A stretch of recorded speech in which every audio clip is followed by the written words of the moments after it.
अल्हम्दुलिल्लाह अल्हम्दुलिल्लाह हम्दश शाकिरीन वस्सलातु वस्सलामु अला नबिय्यिल आखिरीन व अला आलिहि तय्यबीन अत्ताहिरीन अल-मुत्तहहिरीन अम्मा बअद फ़अऊज़ु बिल्लाहि मिनश शैतानिर रजीम बिस्मिल्लाहिर रहमानिर रहीम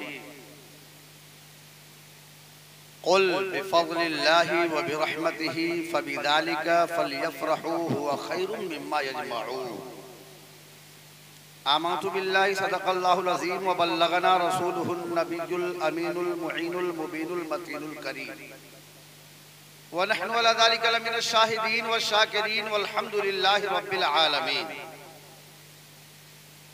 आइए सबसे पहले जी लगाकर सारी कायनात के मरकज़ अक़ीदत हुज़ूर अकरम नूर मुजस्सम रहमत आलम सय्यद आलम लंबे लंबे हाथों से भीख देने वाले आका व दाता हम गरीबों के गम गुसार नाइबे परवरदिगार जनाब अहमद मुज्तबा मुहम्मद अरबी रूह फिदा सय्यद आलम सल्लल्लाहु तबारक व तआला अलैहि वसल्लम की बारगाह गौहरबार में अक़ीदत व मोहब्बत के साथ झूम झूम कर दुरूद पाक पढ़ लें।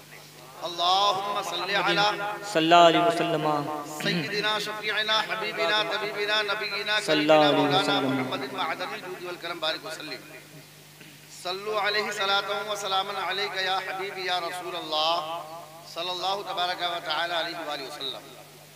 बहुत देर से आप नाते नबी और तकरीर समात कर रहे थे।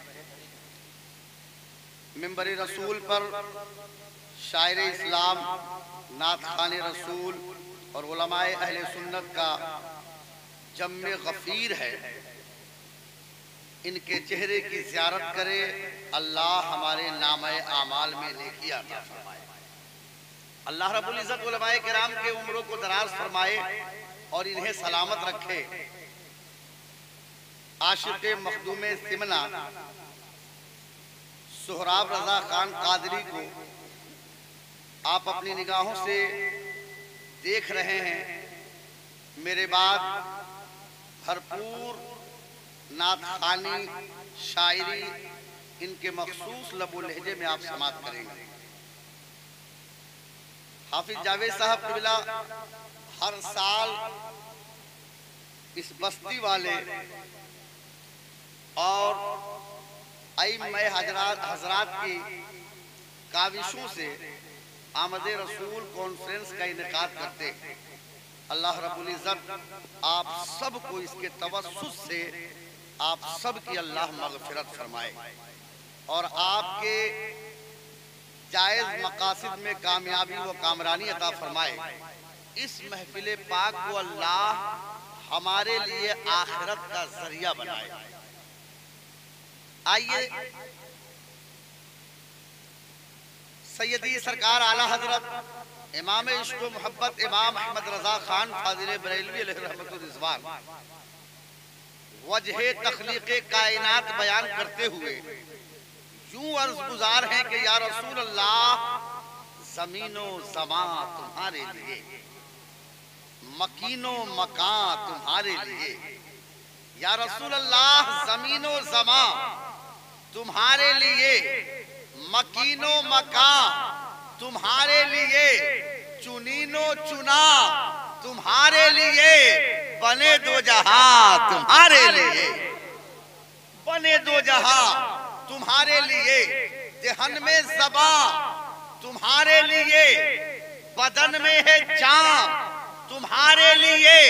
हम आए यहाँ तुम्हारे लिए और उठे भी वहां तुम्हारे लिए। और आक़ाए कौनैन के दो मोजज़े को एक शेर में ढाला है और फरमाते हैं इशारे से चांद को चीर दिया, छुपे हुए खुर को फेर दिया। इशारे से चांद को चीर दिया, छुपे हुए खुर को फेर दिया, गए हुए दिन को असर किया। ये ताबो तबा तुम्हारे लिए, हम आए यहाँ तुम्हारे लिए और उठे भी वहां तुम्हारे लिए। और आखिर में इमाम इश्क़ व मोहब्बत एक दुआ करते हैं, आप शामिल हो जाए। फरमाते हैं सबा वो चले कि बाग फले, वो फूल खिले कि दिन हो भले। सबा वो चले कि बाग फले, वो फूल खिले कि दिन हो भले, लेवा के तले सना में खुले, रसा की ज़बा तुम्हारे लिए, रसा की ज़बा तुम्हारे लिए। यकीनन काबिल मुबारकबाद है आप कि आमद रसूल कॉन्फ्रेंस का इनेकाद किया है। मैंने आयत करीमा पेश की है, कुल बिफज़लिल्लाहि व बिरहमतिही फबिज़ालिका फलयफ़रहू हुवा खैरुम मिम्मा यजमऊन। ऐ महबूब, आप फरमा दीजिए कि अल्लाह के फज़ल और उसकी रहमत की वजह से चाहिए कि लोग खुशियां मनाएं, और ये खुशी मनाना उससे बेहतर है जो वो जमा करते हैं। एक बात ज़हन में रखिए कि अल्लाह रब्बुल इज्जत ने पूरे कुरान में उसी जगह कुल से खिताब किया है, यानी आप फरमा दीजिए जहां कोई अहम बात बताना मकसूद हुआ है। मसलन रब को जब ये बताना मकसूद हुआ कि अल्लाह एक है, तो रब का इरशाद हुआ, कुल हुवल्लाहु अहद। ऐ महबूब, आप फरमा दीजिए कि अल्लाह एक है। जब ये बताना मकसूद हुआ कि आक़ा कौनैन की पैरवी दर हकीकत खुदा की इत्तिबा है, तो कहा, कुल इन कुंतुम तुहिब्बूनल्लाह फत्तबिऊनी युहिब्बुकुमुल्लाह। तो पता चला कि जहां जहां कुल का लफ्ज आया है वहां कुरान में कोई अहम बात बताना मकसूद है। अब यहां भी कुल का इस्तेमाल है। कुल चाहता रब डायरेक्ट फरमा देता कि लोगों, आक़ा कौनैन के पैदाइश पे खुशी मनाओ और ये बेहतर है तुम्हारे लिए उससे जो तुम जमा करते हो। लेकिन अल्लाह रब्बुल इज्जत ने कहा कि महबूब, तमाम दुनिया की और आखिरत की बातें आपने बताई,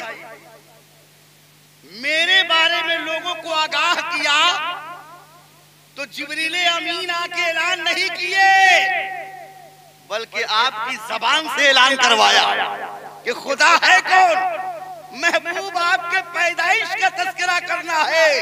महबूब, इस बात को भी आप ही बयान फरमा दीजिए और लोगों से कह दीजिए कि अल्लाह के फजल और उसकी रहमत की वजह से चाहिए कि लोग खुशियां मनाएं। अब फजल और रहमत से मुराद क्या है? मुफस्सिरीन फरमाते हैं कि दोनों से मुराद एक है। और यहाँ अरबी में एक लफ्ज आया है जिसे कहते हैं ज़ालिका। कहा कि कुल बिफज़लिल्लाहि व बिरहमतिही फबिज़ालिका। कहा ज़ालिका का लफ्ज जो है अरबी में वाहिद के लिए इस्तेमाल होता है, इशारा के लिए, लेकिन एक के लिए इस्तेमाल होता है। दो के लिए ज़ालिका का आता है इस्तेमाल, और जमा के लिए उलाइका का इस्तेमाल होता है अरबी में।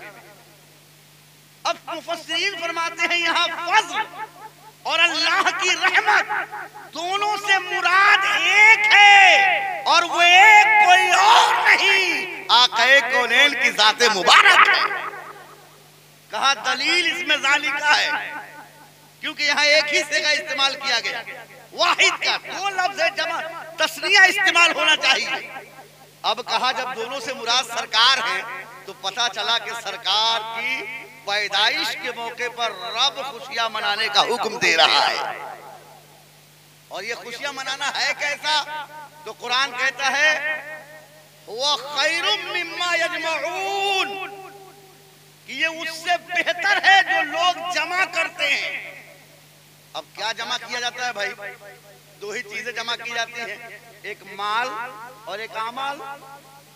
माल दुनियावी फायदे के लिए, दुनियावी सहूलत के लिए, और आमाल उखरवी सहूलत के लिए, उखरवी आसानी के लिए। अब पता चला कि माल में जो हम ज़कात देते हैं, जिस पैसे से हम हज करते हैं, जो सदकात और खैरात करते हैं, ये जितने भी हम खर्च कर ले, ये उससे बेहतर है कि नबी के मीलाद पर खर्च करें।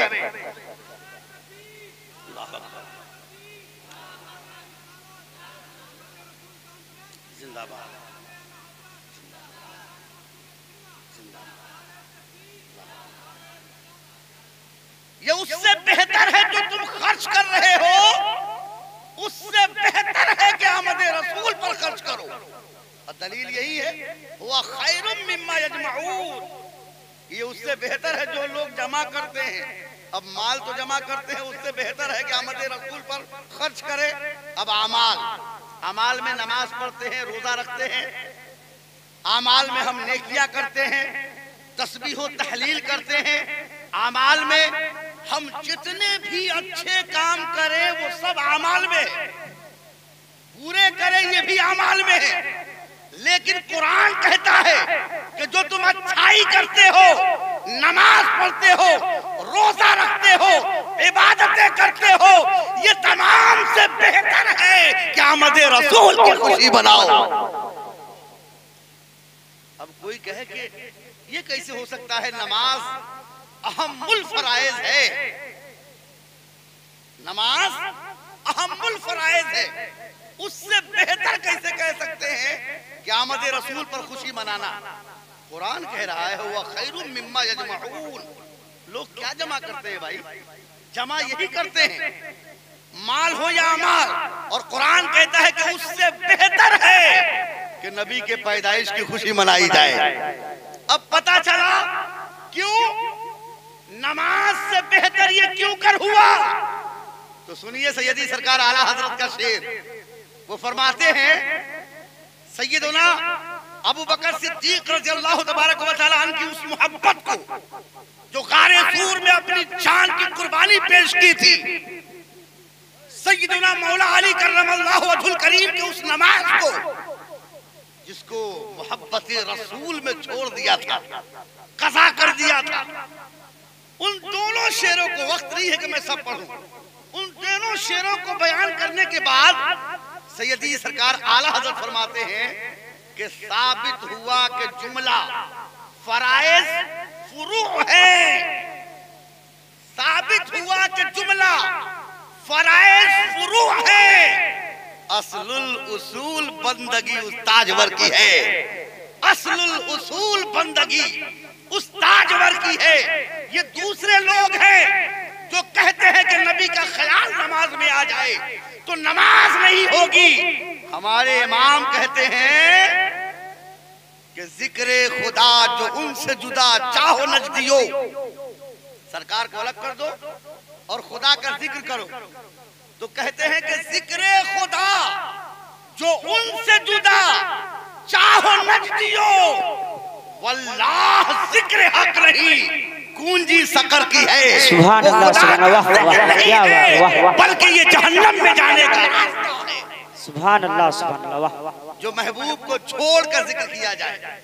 जब इतने शान वाले नबी, इतने अजीम शान पैगंबर का हम तस्करा कर रहे हैं, तस्करा सुन रहे हैं, तो इसका हक है कि उस तस्करे पर अमल करने की कोशिश करें।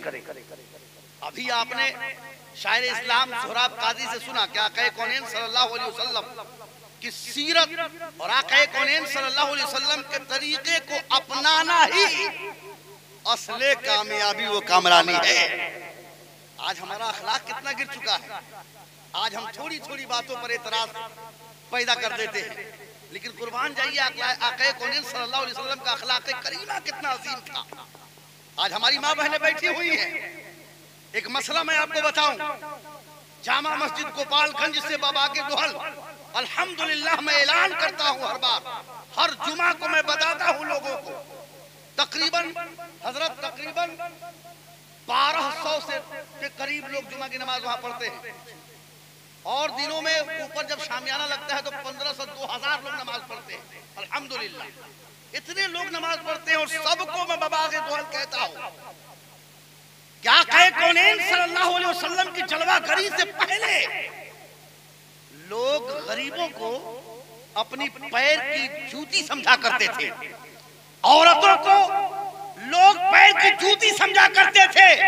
लेकिन आक़ाए कौनैन की जब जलवागरी हुई है, आका ने फरमा दिया कि अरबी को अजमी पर, अजमी को अरबी पर, काले को गोरे पर, गोरे को काले पर ना कोई फजीलत है और ना ही कोई बर्तरी है। सुभान अल्लाह, सुभान अल्लाह, वाह क्या बात है, वाह। जब सरकार ने हमें ये मकाम दे दिया तो आज हमें क्यों कर अपने रिश्तों में खटास समझ में आ रही है? क्यों? जानते हैं वजह क्या है? आम तौर पे हमारी माँ बहनों की शिकायतें अपने शौहर के ताल्लुक से क्या होती है? आक़ाए कौनैन ने अभी नबूवत का ऐलान नहीं किया है। नबूवत के ऐलान से पहले सरकारे दो आलम सल्लल्लाहु अलैहि वसल्लम एक गली से गुजर रहे थे ना, तो क्या देखा कि एक आदमी अपनी औरत को मार रहा था। और पहले के जमाने का उस वक्त का माहौल ये था कि अगर कोई छुड़ाने जाए ना उस झगड़े को, तो लोग कहते थे कि ये बीबी का गुलाम है, ये तो इसका हक है मारना, तुम कौन होते हो बीच में आने वाले? आक़ाए कौनैन ने जब देखा कि वो अपनी बीबी को मार रहा है, करीब गए, कहा मेरे भाई तुम क्यों मार रहे हो? कहा कि ये मेरा मामला है, मेरे बीबी का मामला है, और आप कौन होते हैं पूछने वाले? सरकारे दो आलम सल्लल्लाहु अलैहि वसल्लम ने इरशाद फरमाया, मेरे भाई जिस तरीके से अल्लाह ने तुम्हें इंसान बनाया है, इसको भी इंसान बनाया है। सुभान अल्लाह, जिस तरीके से तुम अल्लाह के बंदे हो, उसी तरीके से ये भी अल्लाह की बंदी है। जितना हक जीने का इस जमीन पर तुम्हारा है, उतना ही हक इस औरतों का भी। जब झगड़ा होता है तो लोग इकट्ठे हो जाते हैं ना, औरतें इकट्ठा हो गई। जब देखा सरकार के अखलाक को, तो कहा कि जब ये गैर के औरतों के साथ इतना अच्छा मामला करते हैं, तो फिर ये अपनी औरतों के साथ कैसा मामला करते होंगे, अपने लोगों को कैसा पैगाम देते होंगे, अपने लोगों को कैसी नसीहत देते होंगे, और जिस कौम के जिस मजहब को ये मानने वाले होंगे, वो मजहब कितना आज़म, कितना। सुभान अल्लाह, सुभान अल्लाह, वाह अल्लाह या रसूल अल्लाह, जिंदाबाद जिंदाबाद जिंदाबाद, अल्लाह या रसूल। आज हमारी माँ बहनें आम तौर पे शिकायत लेकर आती हैं, हमारे इमाम हजरात जानते हैं अहम शिकायत क्या होती है कि हमारे शौहर जो है ना, वो सिर्फ अपनी माँ की बात मानते हैं, हमारी तरफ तवज्जो कम देते हैं। ये बड़ी शिकायत है आज के दौर में। आप एक मसला याद रखिए कि औरत पर सबसे ज्यादा हक किसका है? उसके शौहर का, न उसके बाप का, न माँ का, ये अलग मामला है। सबसे पहला हक शौहर का है, दूसरे नंबर पर उसके माँ का, और तीसरे पर बाप का मकाम है। अगर शौहर मना कर दे कि बाप के यहाँ नहीं जाना है, तो औरत पर फर्ज है कि शौहर के हुक्म की ताबेदारी करे। सुभान अल्लाह। लेकिन चूंकि उस रिश्ते को तोड़ना या किसी भी रिश्ते को कमजोर करना ये सही नहीं है। इस बुनियाद पर चाहिए कि ऐसा कतई ताल्लुक किसी से ना करे। खास तौर पर वो औरत सबको छोड़ छाड़ के आपके पास आई है, आप उसके ताल्लुक को कमजोर करने की कोशिश न करें। लेकिन जो शरीयत का हुक्म है वो यही है कि औरत पर सबसे ज्यादा हक उसके शौहर का, तब माँ बाप का है, और मर्द पर सबसे ज्यादा हक उसके माँ का है। सुभान अल्लाह। सबसे ज्यादा हक उसके माँ का है, फिर बाप का, फिर बीबी का। अल्लाह अकबर। अब इसका मतलब ये भी नहीं है कि बीबी को कुछ समझे ही नहीं, उसके हक को पूरा न करे। वो पूरे घर बार, पूरे रिश्तेदार सबको छोड़कर आपके पास आ गई है। आक़ाए कौनैन की सीरत मुबारक हमें सिखाती है, हमें बताती है कि अपने औरतों के साथ, अपने छोटे और बड़े, अपने गरीबों के साथ कैसे मामलात रखने चाहिए। आज हमारे पास कुछ माल हो जाए ना, तो रिक्शा चलाने वालों को हम सलाम नहीं करते हैं कि वो छोटा है। आज हमारे पास वजाहत, हशमत बढ़ जाए अगर, तो हम दूसरे को हकीर और अपने से छोटा समझते हैं। आक़ाए कौनैन की शान मुबारक कितनी अजीम है। आक़ाए कौनैन सल्लल्लाहु अलैहि वसल्लम का अखलाक और किरदार कितना अजीम है। बिलाल हबशी ने अपने ताल्लुक से बताया है कि जब मैं गुलाम था उमैया का, एक रात उमैया ने कहा कि एक बोरी अनाज को पीसकर सुबह तक हमें चाहिए इसका आटा। बिलाल हबशी फरमाते हैं कि उस रात में बुखार में था। वो आया, मैं खाना भी नहीं खाया था, आया कंबल हटाया और मैं कहा कि बुखार में हूँ। उसके बावजूद कपड़े उतरवा दिया, जुल्म देखिए, पानी डाल दिया बुखार की शिद्दत होने के बावजूद, और उसके बाद एक बोरी अनाज दे दिया। और कहा कि लो सुबह तक पीस के तैयार करना इसे। अल्लाह अकबर, कुर्बान जाइए। आक़ा कौनैन सल्लल्लाहु अलैहि वसल्लम का गुजर उधर से हुआ तो सरकार दो आलम सल्लल्लाहु अलैहि वसल्लम ने देखा कि एक गुलाम रो रहा है। करीब गए, हाल पूछा, कहा कि मैं क्या बयान करूं, लोग हमारे दर्द को सुनते हैं लेकिन उस पर मरहम रखने की कोशिश नहीं करते, लोग हमारी मजबूरियों को सुनते हैं लेकिन इसको दफा करने की कोशिश नहीं करते। सरकार ने पूछा मामला क्या है, बयान किया कि मेरा आका बड़ा जालिम है, मुझे रात भर बुखार होने के बावजूद रात भर के लिए ये अनाज दे दिया है, मैं क्या करूं। सरकार सुनने के बाद तशरीफ ले जाने लगे। बिलाल हबशी फरमाते हैं कि मैं बरजस्ता कह उठा कि मैं पहले ही कहा था ना कि दर्द को सुनता सब सुनते हैं लेकिन कोई उसका मुदावा नहीं होता है, कोई उस पर मरहम नहीं लगाता है। मैं भी जानता था कि आप भी ऐसे ही होंगे। सरकार से जब ये जुमला कहा, सरकार तशरीफ ले चले गए। वो बड़बड़ाते हुए अपना चक्की पीसने लगे। थोड़ी देर के बाद क्या देखते हैं, क्या कहे कौनैन अपने दस्ते मुबारक में दूध का एक प्याला, खजूर की एक थैली लेकर आए हैं और कहा कि मेरे भाई लो ये खजूर खा लो, दूध पी लो और आराम से सो जाओ, सुबह तक मैं तुम्हारा काम मुकम्मल कर दूंगा। सुभान अल्लाह, सुभान अल्लाह, वाह वाह वाह, सुबह तक मैं तुम्हारा काम मुकम्मल कर दूंगा। नारे तकबीर, नारे तकबीर, नारे रिसालत, नारे रिसालत। आमदे रसूल कॉन्फ्रेंस, आमदे रसूल कॉन्फ्रेंस, मौलाना सईदुल्लाह मरकजी साहब किबला। नारे तकबीर, नारे रिसालत। पूरी रात सरकार ने चक्की चलाई और जब सुबह हुई है, सुभान अल्लाह, सुभान अल्लाह, वाह वाह, सरकार दो आलम सल्लल्लाहु अलैहि वसल्लम नींद में खलल ना आ जाए, बगैर जगाए काम पूरा करके तशरीफ ले गए। दूसरी रात फिर सरकार तशरीफ लाए, हाथ में दूध का प्याला है, खजूर की थैली है, दिया, कहा मेरे भाई खाओ सो जाओ। दूसरी रात भी सो गए। तीसरी रात यही मामला हुआ, लेकिन जब काम मुकम्मल करके पूरी रात चक्की चलाने के बाद सरकार जब तशरीफ ले जाने लगे, हजरत बिलाल की आंख खुल गई। कहा वो नूरानी चेहरे वाले जरा रुकिए तो सही, क्या मुझसे कोई काम है, मुझसे कोई मामलात है, आपको कोई जरूरत है, आप मुझे जानते हैं। सरकार फरमाते हैं तुझसे कोई काम नहीं है, कोई मामला नहीं है, मैं तुझे जानता भी नहीं हूँ। कहा बगैर जाने गुलामों पर इतना रहम कौन कर सकता है, यकीनन आप कोई और है, आप हैं कौन, अपना तारुफ कराए।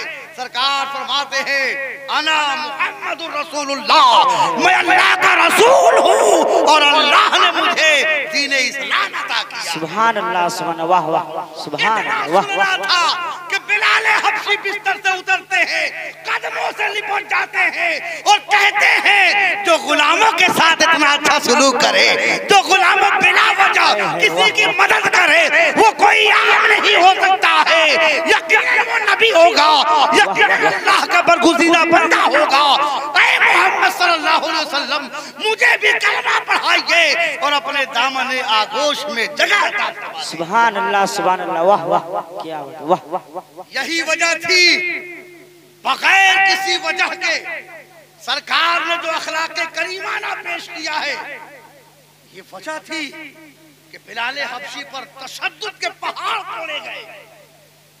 लेकिन कुर्बान जाइए, बिलाल हबशी ने कहा था कि जान माल सब दे सकते हैं लेकिन नबी का दिया हुआ ईमान नहीं दे सकते हैं। वाह वाह, सुभान अल्लाह, वाह वाह। इश्क की दास्तान और ऐसे आशिक के बारे में क्या कहिएगा। आक़ा कौनैन सल्लल्लाहु अलैहि वसल्लम से अबू बकर सिद्दीक ने कहा था कि या रसूल अल्लाह, बिलाल की तड़प और बिलाल पर जो जुल्म होता है या रसूल अल्लाह देखा नहीं जाता है, मेरी ख्वाहिश है कि मैं बिलाल को खरीद कर आजाद कर दूं। सुभान अल्लाह, वाह वाह। सरकार ने बरजस्ता कहा था कि अबू बकर मेरी भी ख्वाहिश ये थी कि मैं बिलाल को खरीदूं, अगर तुम खरीदना चाहते हो तो मेरी तरफ से भी खरीद दो और खरीद कर बिलाल को आजाद कर दो। जब तक बिके न थे कोई पूछता न था या रसूल अल्लाह अनमोल कर वाह वाह दिया। वाह, नारे तकबीर या रसूलुल्लाह, जिंदाबाद, सुभान तूने अल्लाह, मुझे वाह वाह, खरीद कर अनमोल कर दिया। यह अखलाक करीमाना अपनानी पड़ेगी। ये हमें आक़ाए कौनैन की सीरत से सीखना पड़ेगा कि लोग अगर गरीब है, मोहताज है, रिक्शा चला रहा है, इससे कोई सरोकार नहीं है। कुरान ने कहा इन्नमल मुमिनून इख्वा, मोमिन आपस में भाई भाई है। अगर ये गरीब है, अखलाक हमारा है कि सबसे पहले मैं सुभान अल्लाह, सुभान, वाह वाह वाह, क्या बात, वाह अपने वाह, किरदार की सुभान, बुनियाद पर आक़ाए कौनैन की सीरत मुबारका हमें सिखाती है कि अपने और बगानों के साथ कैसा सलूक करना चाहिए, कैसे किरदार। ये इस्लाम ऐसे नहीं फैला है। लोग समझते हैं कि इस्लाम तलवार के जोर पे फैल गया है। आक़ाए कौनैन की सीरत मुबारका इतनी अजीम है कि मुसलमानों के किरदार से इस्लाम फैला है, मुसलमानों के तरीके तुरुक से इस्लाम फैला है। किरदार की एक मिसाल बात आई तो मैं दे दूं। सैयदुना उमर फारूक रज़ियल्लाहु तबारक व तआला अन्हु जब बैतुल मुक़द्दस फतह करने तशरीफ ले जा रहे थे ना, बैतुल मुक़द्दस में यहूदियों ने ये शर्त लगाई कि हम लड़ना नहीं चाहते हैं, आप अपने खलीफा को बुलवा दीजिए, हम उनके हवाले बैतुल मुक़द्दस की ताबीद कर देंगे। उसमें राज था, पूरी दुनिया का मरकज़ अक़ीदत, पूरी दुनिया का किबला रहा। उसमें जितना खजाना था उतना खजाना दुनिया के किसी हिस्से में नहीं था। वो लोग उसको टाइम लेकर के 1-1.5 महीना लगेगा वहां से आने के लिए, तब तक हम खजाना खाली कर लेंगे। उनकी नीयत ये थी। लेकिन कुर्बान जाइए, बैतुल मुक़द्दस फतह होने के बाद जितना खजाना निकला था उतना खजाना किसी जंग में नहीं निकला था। लेकिन किरदार देखिएगा, आक़ाए कौनैन सल्लल्लाहु अलैहि वसल्लम के किरदार मुबारक क्या है। मदीना से लेकर बैतुल मुक़द्दस के सफर के लिए उमर फारूक खलीफतुल मुस्लिमीन निकल पड़े हैं। अपने गुलाम को साथ लिया और लेकर जब पहुंचे रास्ते में, आज अगर हम कहीं सफर करते हैं तो नमाज का वक्त आ जाए तो हम सोचते हैं बाद में पढ़ लेंगे, कहाँ जाए, कैसे जाए, क्या करें।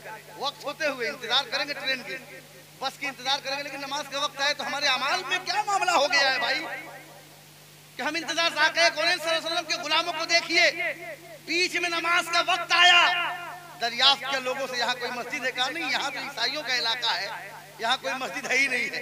लेकिन उमर फारूक का नाम का यह असर था कि उमर फारूक के नाम को अगर यहूदियों के ऐवान में ले लिया जाता था तो उनके ऐवान में जलजला पैदा हो जाता था। ये उमर फारूक का रोबो दबदबा इतना था कि कैसर और किसरा में तूफान बर्पा हो जाए सिर्फ मोहम्मद के गुलामों का नाम सुनकर। सुभान अल्लाह, सुभान, वाह वाह वाह वाह वाह। जब पता चला कि ये खलीफतुल मुस्लिमीन है, लोग इकट्ठा हो गए, कहा कि हुजूर आप हमारा चर्च गिरजाघर आपके लिए खाली है, कहिए हम धुल देते हैं। उमर फारूक ने कहा कि ठीक है धुल दो, आप इसमें नमाज पढ़ लीजिए। नमाज के लिए धुल दिया गया, चटाई बिछा दी गई। उमर आजान हुई, आजान दिलवाया और उसके बाद तकबीर कहा कहने के लिए अपने गुलाम से कि तकबीर पढ़ो। तकबीर पढ़े, जब तकबीर मुकम्मल किया ना तो उस चटाई को उठाए और गिरजाघर से बाहर आकर नमाज अदा की। अल्लाह अकबर, गिरजाघर झूला ही उन्हीं के लिए गया था। तकबीर भी हो चुकी है, नमाज के लिए खड़े भी हो गए हैं लोग, लेकिन उस वक्त चटाई लेकर बाहर आ गए, नमाज अदा की। लोगों ने कहा कि हुजूर कोई गलती हो गई, क्या मामला है कि आपके लिए हमने अपने चर्च गिरजाघर को खोल दिया और आप वहाँ इबादत न कर सके? कहा हमारा इस्लाम जो है इतना अजीम पैगाम देता है कि अगर आज मैं इस गिरजे घर में नमाज पढ़ लेता तो कल के मुसलमान हो सकता है ये दावा कर देते कि ये मस्जिद है जहाँ हमारे खलीफा ने नमाज अदा की है। हमारा इस्लाम जहाँ नमाज का हुक्म देता है वही दूसरों की इबादत का हिफाजत का भी हुक्म देता है। में कोई कमी ना आ जाए, भाईचारगी में कोई मामला ना बिगड़ जाए, इस वजह से मैं बाहर आकर नमाज अदा किया। सुभान अल्लाह, सुभान, वाह वाह, क्या किरदार है। उमर फारूक रज़ियल्लाहु तबारक व तआला जब बैतुल मुक़द्दस पहुंचे ना तो किरदार देखिएगा। जब वो चल रहे थे उनका गुलाम साथ था, आपने बारी मुतय्यन कर दी कि मेरे भाई थोड़ी देर तुम सवारी पर रहना कुछ दूर तक, उसके बाद जब मैं थक जाऊं तो मैं सवारी पर रहूंगा, तुम नीचे रहना। ऐसे करके सफर तय हो रहा था। जब बैतुल मुक़द्दस करीब आया ना तो उस वक्त बारी थी उमर फारूक के गुलाम की घोड़े पर बैठने की, और लगाम पकड़ने की बारी किसकी थी? उमर फारूक की। अल्लाह अकबर। वक्त का खलीफतुल मुस्लिमीन। गुलाम ने कहा कि हुजूर यहाँ यहूदी आपके इंतजार में है, वो फूल और इस्तकबाल के लिए खड़े हैं। हुजूर मैं अपनी बारी आपको दे रहा हूँ, आप घोड़े पर तशरीफ ले आए। आप फरमाते हैं यहाँ बारी दे रहे हो, कल मैदान महशर में मैं क्या जवाब दूंगा? आक़ाए कौनैन सल्लल्लाहु अलैहि वसल्लम को क्या मुंह दिखाऊंगा? बारी तुम्हारी है, तुम ही बैठो। लगाम जो है वो उमर पकड़ेगा। अल्लाह अकबर। लगाम पकड़ के बैतुल मुक़द्दस में दाखिल हो रहे हैं। यहूदी कोई देखे नहीं थे कि कौन उमर है। सब लोग स्वागत के तौर पर फूल और माला सब कुछ गुलाम को पहना दिया। इतने शोर शराबा के गुलाम चिल्ला के कह रहा है कि मैं उमर नहीं हूँ, लेकिन शोर शराबा में सुने कौन? सबने माला पहना दिया। जब थोड़े से शांति हुई तो हल्के के बाद गुलाम उतरा नीचे और कहा कि जिसको तुमने माला पहनाया है ये तो खुद गुलाम है, आका तो नीचे खड़े हैं। अल्लाह अकबर। जब यहूदियों ने उमर फारूक के किरदार को देखा कि जो गुलामों के साथ ऐसा मामला करे, यकीनन वो कोई सच्चा होगा। और जो नबी के गुलाम जब ऐसे अखलाक पेश करे, ऐसे किरदार पेश करे, तो फिर नबी के किरदार का आलम क्या होगा? नबी के अखलाक का आलम क्या होगा? ऐ उमर, हम सबको कलमा पढ़ाइए और इस्लाम में। सुभान अल्लाह, सुभान अल्लाह, वाह वाह। उस किरदार को देखकर बहुतों ने इस्लाम के आगोश में पनाह ले ली थी। आज हमारा किरदार कितना बिगड़ गया है कि आज हमसे हमारा भाई परेशान है, आज हमसे हमारे पड़ोसी परेशान हैं। आक़ाए कौनैन सल्लल्लाहु अलैहि वसल्लम के किरदार मुबारक और सीरत हमें सिखाती है कि आप दुनिया में अच्छाइयों के लिए और बुराइयों के लिए दो रास्ते हैं, और अल्लाह ने एक अक्ल सलीम दी है जो समझने के काम करती है। ये अक्ल के जरिए हम फैसला करते हैं कि हमें अच्छाई की तरफ जाना है या बुराई की तरफ जाना है, और यही फैसला है कि जो हमें जन्नत में और जहन्नम में ले जाएगी। यही फैसला, ये फैसला ले जाएगा हमें कि हमने अगर अच्छाई का फैसला किया तो कल मैदान महशर में अच्छाई ही हमें अता होगी, लेकिन बुराई का ख्याल किया तो फिर हमारा हश्र क्या होगा? अल्लाह अकबर। अपने किरदार को सुधारने की जरूरत है। अपने इंसाफ और लोगों के सामने तकाजे आ जाए। एक भाई दूसरे भाई का हक मार रहा है, एक आदमी दूसरे के लिए अपने मामलात को बिगाड़ रहा है, लेकिन आज जर्रा बराबर भी इसकी हमें परवाह नहीं है, जर्रा बराबर भी हमें ख्याल नहीं है कि कल आक़ाए कौनैन को मुंह दिखाना है, कल आक़ाए कौनैन सल्लल्लाहु अलैहि वसल्लम के सामने जाना है, मैदान महशर में रुसवाई ना हो जाए। अखलाक करीमाना और गुलामों का अकीदा, गुलामों का अखलाक कितना अच्छा था। हम अपने आप को गुलाम मुस्तफ़ा कहते तो हैं, लेकिन किस काम का? आक़ाए कौनैन सल्लल्लाहु अलैहि वसल्लम से एक यहूदी से बयो शिरा हुई, खरीदो फरोख्त। एक घोड़े की खरीदो फरोख्त की बात चली। सरकार दो आलम सल्लल्लाहु अलैहि वसल्लम ने उसे तय कर लिया, मामला सौदा तय हो गया। सरकार ने फरमाया तुम यहीं रहो, मैं जा रहा हूँ, माल लेकर आ रहा। सरकार जब तशरीफ ले गए तो सरकार के दुश्मन देख रहे थे, वो फौरन आगे पहुंच गए और कहा कि मेरे भाई कितने में सौदा हुआ है? उसने कहा इतने में। कहा बस सौदे को तोड़ दो, हम तुम्हें ज्यादा माल दे रहे हैं और हमें ये दे दो। उसने कहा नहीं, अरबों में जबान की बड़ी कीमत है, हम कैसे इनकार कर दे? कहा भाई तुम सीधे सीधे कह देना कि आपसे कोई सौदा हुआ ही नहीं है, मामला खत्म, क्योंकि वहां कोई था जब सौदा हुआ? बोला नहीं था कोई भी।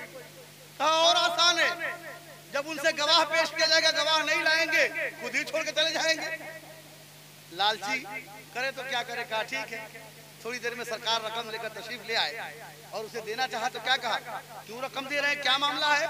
कहा अरे भाई मेरे और तुम्हारे दरमियान अभी मामला तय हुआ है, खरीदो फरोख्त हुआ है, मैं माल लाने गया था। कहा कैसी बात कर रहे हैं आप? कोई हमारे दरमियान मामला नहीं हुआ है, कोई मामला नहीं हुआ है। ईमान देखिएगा और इख्तियार रसूल देखिएगा कि जब अकीदा और ईमान जब दुरुस्त होता है तो सरकार की बारगाह से हमें क्या क्या मिल जाता है। मेरे आका की नवाजिश है, जिसे चाहे जैसे नवाज दे। कोई दूर रह के अवैस है, कोई पास रह के बिलाल है। कोई दूर रह के अवैस है, कोई पास रह के बिलाल है। आक़ा कौनैन सल्लल्लाहु अलैहि वसल्लम ने कहा कि मेरे तुम्हारे दरमियान मामला हुआ था। कहा कि अगर ऐसा मामला है तो गवाह लेकर आइए। आका ने कहा कि भाई मेरे और तुम्हारे दरमियान कोई था ही नहीं, तो गवाह कहाँ से लाऊं? कहा जब गवाह नहीं लाएंगे तो हमारा मामला खत्म, क्योंकि आप पर गवाह है, मुझ पर कसम है, कहीं तो मैं कसम खा लूं हमारे दरमियान मामला नहीं हुआ है। और वो काफिर उसको कसम से क्या लेना देना। एक साहबी रसूल उधर से गुजर रहे थे, देखा कि सरकार से गुफ्तगू हो रही है, लोग इकट्ठा हो गए हैं। वो करीब गए और कहा कि क्या मामला हो रहा है। मामला को समझा, आगे बढ़ा और कहने लगा कि तुम सरकार से हमारे आका से गवाह तलब कर रहे हो। मैं गवाही दे रहा हूं कि सरकार ने खरीदो फरोख्त किया है। जब इतना कहा कि मैं गवाही दे रहा हूं कि सरकार ने तुमसे खरीदो फरोख्त किया है, अब गवाह मिल जाने पर वो मजबूर हो गया, लोगों के सामने जलील हो गया, मजबूरी में सौदा दिया, पैसा लिया और चला गया। उस सहाबी रसूल सरकार के साथ तशरीफ लाने लगे। सरकार तशरीफ ले जा रहे, पीछे पीछे वो भी जा रहे हैं। सरकार ने पूछा, ये बताओ कि तुम तो वहां थे ही नहीं, तुमने गवाही कैसे दी? सरकार ने ये नहीं कहा कि तुम झूठे हो। क्यों? सरकार सिर्फ फरमाते हैं अस्हाबी कुल्लुहुम आदिलून, मेरे तमाम सहाबा आदिल हैं। और जो आदिल होता है उसमें झूठ का शायबा भी नहीं होता है। आदिल क्या है? आपको एक मिसाल देकर समझाऊं, उसके बाद मैं बता रहा हूं। इमाम बुखारी रज़ियल्लाहु तबारक व तआला अदल का तकाजा देखिएगा। जब वो एक हदीस लेने के लिए महीनों का सफर करके एक बुजुर्ग के पास पहुंचे ना, उन्हीं के पास वो हदीस थी और किसी के पास नहीं थी। जब वहां पहुंचे, बयाबान में वो बकरियां चरा रहे थे। गए, अपना तारुफ कराया, कहा मैं बुखारा से आया हूं, सिर्फ इसलिए कि सुना है कि सरकार की एक हदीस आपके पास है, मैं लेने के लिए आया हूं, सुनने के लिए आया हूं, वो सनद आप ही के पास है। कहा इतने दूर का सफर करके, अरे भाई कुछ खा पी लीजिए, आराम कर लीजिए, मैं सुना दूंगा। कहा इससे बढ़कर भी कोई काम हो सकता है कि सरकार का इरशाद हो और मैं खाने में वक्त जाया कर दूं? आप मुझे फौरन सुनाइए, मैं सिर्फ सरकार की बात सुनने के लिए आया हूं। कहा कि ठीक है, तो थोड़ा मोहलत दीजिए, मैं बकरियों को पकड़ लेता हूं, इकट्ठा कर लूं, उसके बाद मैं बैठकर हदीस सुनाऊंगा आपको। अदल का तकाजा देखिएगा। आज हमारे दरमियान लोग कचहरी को अदालत कहते हैं। सैयदी सरकार आला हजरत और खुद मुफ्ती आज़म आलम इस्लाम फरमाते हैं कि उसको अदालत कहना अदल की तौहीन है। उसको कचहरी कहिए, जहां अदल का खून होता हो, उसको अदालत कहना लफ्ज़ अदल की तौहीन है। आप कचहरी कहिए लेकिन अदालत मत कहिए। अदालत वो कहते हैं कि उमर फारूक मिंबरे रसूल पर खड़े हो हैं और एक आराबी खड़े होकर कह रहा है कि उमर, आपने अमानत में खयानत की है। अल्लाहु अकबर, वक्त खलीफतुल मुस्लिमीन से सवाल जवाब कर रहा है। अगर कोई दूसरा होता तो बख्शी ढुकवा देता।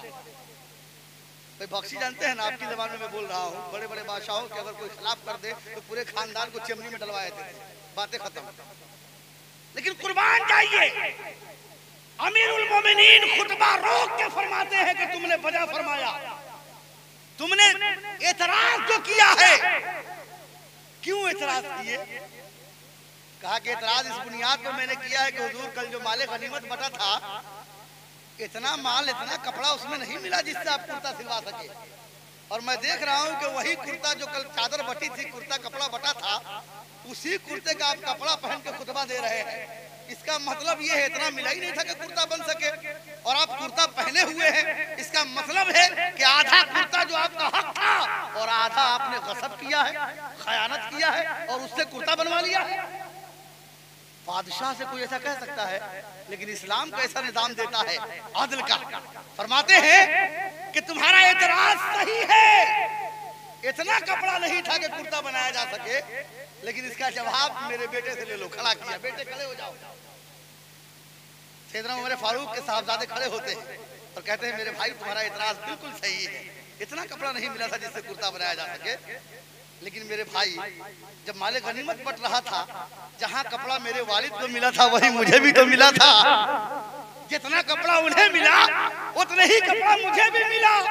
मुझे शर्म आई के वक्त अमीरुल मोमिनीन मस्जिद नबवी के मिंबर पर खड़े होकर खुतबा दे और कपड़े में पेबंद लगे हों, नया कपड़ा में असर न हो। मैंने वालिद से कहा वालिदे मोहतरम अब्बा जान अब मेरा भी हक ले लीजिए, मेरा भी हिस्सा ले लीजिए और दोनों कपड़ों का कुर्ता पहन लीजिए, बनवा लीजिए ताकि ये कुर्ता पहनकर मिंबर रसूल पर खड़े हो सके।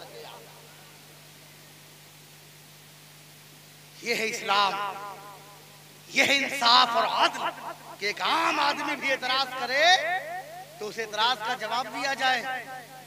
वक्त ने तारीख ने कहा है कि नौशेरवा को आदिल लिखा गया है। नौशेरवाने आदिल किसरा का बादशाह था और इतना बड़ा बादशाह कि आज भी उसका नाम लिखा है नौशेरवाने आदिल। आला हज़रत फरमाते हैं उसको आदिल आदिल ना कहा जाए, उसको आदिल ना कहा जाए। कहा है कि वो जो आदिल लिखा जा रहा है उसके नाम के साथ, जिसको शुरू से पैमाना आदिल का कहा गया, बड़ा इंसाफ करता, बड़ा आदिल करता था। ऐलान किया एक बार कि मैं खिराज में ज्यादती कर रहा हूँ, टैक्स बढ़ा रहा हूँ, लगान में ज्यादा कर रहा हूँ। अगर किसी को एतराज है तो वो बोल सकता है। अरे मजमे में कहा, दरबारे आम में कहा। एक आदमी खड़ा हुआ, कहा हुजूर आप जो लगान ज्यादा कर रहे हैं ये अमीरों के लिए तो अच्छा है, गरीबों के लिए ये नुकसानदेह है, ये ठीक नहीं है हुजूर। मजमा और मजलिस बर्खास्त होने के बाद सिपाहियों को हुक्म दिया कि वो जो आदमी खड़ा होकर एतराज कर रहा था उसे लेकर आओ। जब नौशेरवा जिसे आदिल कहा जाता है लिखा जाता है उसके नाम के सामने, वो इस्लाम से ताल्लुक नहीं रखता है और इस्लाम का तकाजा आपने अभी देखा ना। उमर फारूक ने आदिल कैसा कायम किया। जब उसको लाया गया तो कहा कि तुम समझते हो तुम्हारी इतनी जुरात कि मेरे फैसले के खिलाफ बोल दो, मेरे फैसले पे उंगली उठा दो। अरे मैं इसलिए थोड़ी ऐलान किया था कि जो चाहे बोल सकता है, बल्कि मैं तुझे देखना चाहता था कि कोई ऐसा भी है जो मेरे फैसले पे उंगली उठा दे। तुम्हारी इतनी जुरात की उंगली उठाई, सिपाहियों ले जाओ और इसके सर को कुचल। जिसके नाम के साथ आदिल लिखा जाता है उस शख्स के सर को कुचलवा दिया सिर्फ इसलिए कि उसने एक इतराज किया। तो बाहर इस्लाम पूरे मजमे के सामने मस्जिद नबवी में पूरा मस्जिद भरी हुई है और वहां पर खलीफतुल मुस्लिमीन के सामने खयानत का इल्जाम लगाया जा रहा है। वहां सिर्फ इतराज था, यहाँ इल्जाम है। लेकिन कैसा दिफा किया कि मेरे भाई मैंने खयानत नहीं किया है, बेटे का कपड़ा था वो दोनों मिला के मैंने बनवा लिया है। और जब इतराज पूरा हुआ बैठ गया, मस्जिद नबवी के लोगों की आंखों में आंसू आ गए और कहने लगे ये कैसे आदल और इंसाफ के ताजवर है कि जिन पर खयानत का इल्जाम लगाया जाए और उसके बाद भी वो उसे कुछ न कहकर उसकी बात की वजाहत। ये है इस्लाम का आदल। बुजुर्ग ने बकरी को समेटा और कहा कि मैं आपको अभी हदीस सुनाऊंगा, थोड़ी देर के लिए रुक जाइए आप, मैं आपको अभी हदीस सुना देता हूँ। वो बकरी को पकड़ने लगे, इधर वो मशगूल हो गए बकरी को पकड़ने में, उधर इमाम बुखारी वापस जाने लगे। जब देखा जाते हुए तो पूछा कि मेरे भाई कहाँ जा रहे हो? कहा मुझे आपसे हदीस लेनी नहीं। आदिल देखिएगा, कहा कि मुझे आपसे हदीस लेनी नहीं। कहा क्या बात हो गई? महीनों का सफर करके सिर्फ एक हदीस के लिए तुम यहाँ आए थे और अब कह रहे हो कि हदीस लेनी ही नहीं है। कहा मैं इसलिए कि आप में आदिल की कमी पा रहा हूँ, इंसाफ की कमी पा रहा हूँ। कहा तुमने कहा देख लिया मुझ में इंसाफ की कमी? कहा कि आप बकरी को कैसे पकड़ रहे हैं? कैसे पकड़ते हैं भाई? आह करके पकड़ते हैं ना, हाथ देखिए। कहा आप ऐसे बकरी को पकड़ रहे हैं, आपके हाथ में कुछ है? आगे नहीं। तो बकरी को आप पकड़ रहे हैं गोया के बकरी को धोखा दे रहे हैं, ये कहकर के हाथ में कुछ है, बकरी करीब आएगी पकड़ लेंगे और और जो शख्स जानवरों को धोखा दे दे उससे क्या भाई कि वही इंसानों को धोखा ना दे। जो आदमी जानवरों को धोखा दे सकता है वो मुझे भी धोखा दे सकता है। और हदीस रसूल जमा करने में मैं किसी गैर इंसाफ शख्स को ले नहीं सकता। अल्लाह अकबर, ये इस्लाम हमें सिखाता है, इस्लाम हमें तालीम देता है।